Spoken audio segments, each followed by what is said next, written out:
Hi ನಮಸ್ತೆ friends, ನಾನು ಗೆಣಸಿನ ಹೋಳಿಗೆ ಹೆಂಗೆ ಮಾಡೋದು ಅಂತ ಹೇಳ್ತೀನಿ.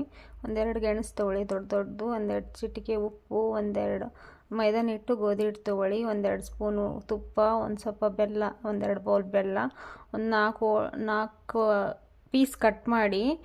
ಗೆಣಸು ದೊಡ್ಡವಿದ್ದಾವೆ, ಅವು ಕುಕ್ಕರಲ್ಲಿ ವಿಸಿಲ್ ಹೊಡಿಸ್ರಿ. 4 ವಿಸಿಲ್ ಹೊಡಿಸ್ರಿ.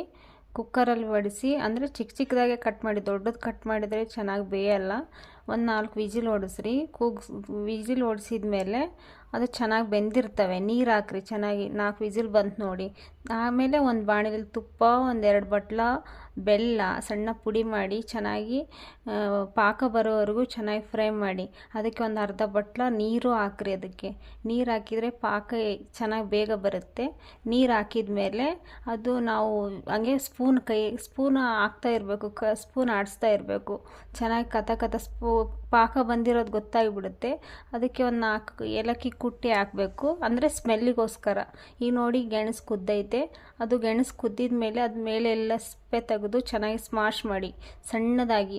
ಕೈಲಾದರೂ ಮಾಡಿ, ಒಂದು ಏನಾದರೂ ಸ್ಮಾಶ್ ಮಾಡೋದು ಸಿಗುತ್ತಲ್ವ, ಸಣ್ಣದಾಗಿ ಹೂರಣ ಒಬ್ಬಟ್ಟು ಮಾಡ್ತೀವಲ್ಲ ಅದರ ಥರನೇ ಮಾಡಿ ಪಾಕದಲ್ಲಿ ಕಲಸಿದ ಮೇಲೆ ಹೀಗೆ ಮಾಡೋಕ್ಕೆ ಹಿಟ್ಟು ಕಲಸಿ.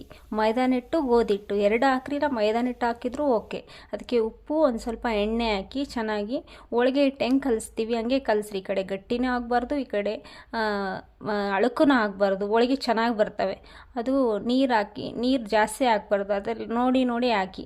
ನೋಡಿ ಹಿಟ್ಟು ರೆಡಿಯಾಗಿದೆ. ಅದಕ್ಕೆ ಹಿಟ್ಟು ಕಲಸಿ ಆಯ್ತು. ಹಿಟ್ಟು ಕಲಸಿದ ಮೇಲೆ ಆಮೇಲೆ ಮಿದಿರಿ. ಅದು ಚೆನ್ನಾಗಿ ಮಿದಿಬೇಕಂದ್ರೆ ಚೆನ್ನಾಗಿ ಎಣ್ಣೆ ಹಾಕಿ ಈ ಥರ ಕೈ ಇದು ಮಾಡ್ತಾ ಇರಬೇಕು. ಹಿಟ್ಟಿಗೆ ಮಾಡಿರ್ತೀವಲ್ಲ, ಹಿಟ್ಟು ರೆಡಿ ಆಗಿದೆ ನೋಡಿ. ಈಗ ಒಬ್ಬಟ್ಟು ಮಾಡ್ಕೊಳ್ಳೋಕ್ಕೆ ಉಂಡೆ ಮಾಡ್ಕೊಳ್ಳಿ. ಕೆಳಗಡೆ ಒಂದು ಪೇಪರ್ ಹಾಸ್ಕೊಳ್ಳಿ. ಪೇಪರ್ ಹಾಸ್ಕೊಂಡು ಹೋಳಿಗೆ ಅದ್ರ ಮೇಲೆ ಚೆನ್ನಾಗೂ ಬರ್ತವೆ. ಹೋಳಿಗೆ ಸೀಟಿರುತ್ತೆ, ಅದರಲ್ಲೂ ಚೆನ್ನಾಗಿರ್ತವೆ.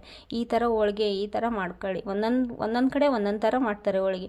ನಾವು ಈ ಥರನೇ ಮಾಡೋದು. ಇದು ನೋಡಿ ಹೂರಣ ತುಂಬ್ಕೊಂಡಿದ್ದೀನಿ ಹಿಟ್ಟಲ್ಲಿ. ಈ ಥರ ತೊಗೊಂಡು ಕೈಲೇನಾದರೂ ಲಟ್ಸಿ, ಇಲ್ಲ ಬೆಲ್ಲಣಿಗೆ ತೊಗೊಂಡಾದರೂ ಲಟ್ಸಿ. ಈ ಥರ ದೊಡ್ಡ ಸೈಜ್ ಆದರೂ ಮಾಡ್ಬೋದು, ಚಿಕ್ಕ ಸೈಜ್ ಆದರೂ ಮಾಡ್ಬೋದು. ಆಗಿದೆ ನೋಡಿ. ಈ ಥರ ಕೈಲೇ ಹಿಂಗೆ ಪ್ರೆಸ್ ಮಾಡ್ತಾ ಇರಬೇಕು. ಒಬ್ಬಟ್ಟು ರೆಡಿಯಾಗಿದೆ ನೋಡಿ. ಈ ಥರನಾದರೂ ಚೆನ್ನಾಗಿರುತ್ತೆ. ಹಂಚು ಕಾಯಕ್ಕಿಡಿ.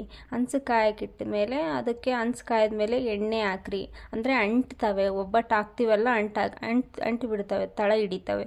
ಈಗ ನೋಡಿ ಒಬ್ಬಟ್ಟು ಹಾಕಿದ ಮೇಲೆ ಸುತ್ತಕ ಎಣ್ಣೆ ಹಾಕಿದ ಮೇಲೆ ಚೆನ್ನಾಗಿ ಒಂದು ಸ್ಪೂನ್ ತೊಗೊಂಡು, ಇಲ್ಲ ಕಡ್ಚಿಗೆ ಅಂತೀವಿ ನಾವು, ನೀವೇನಂತೀರೋ ಗೊತ್ತಿಲ್ಲ, ಕಡ್ಚಿಗೆ ತೊಗೊಂಡು ತೆಗೀರಿ.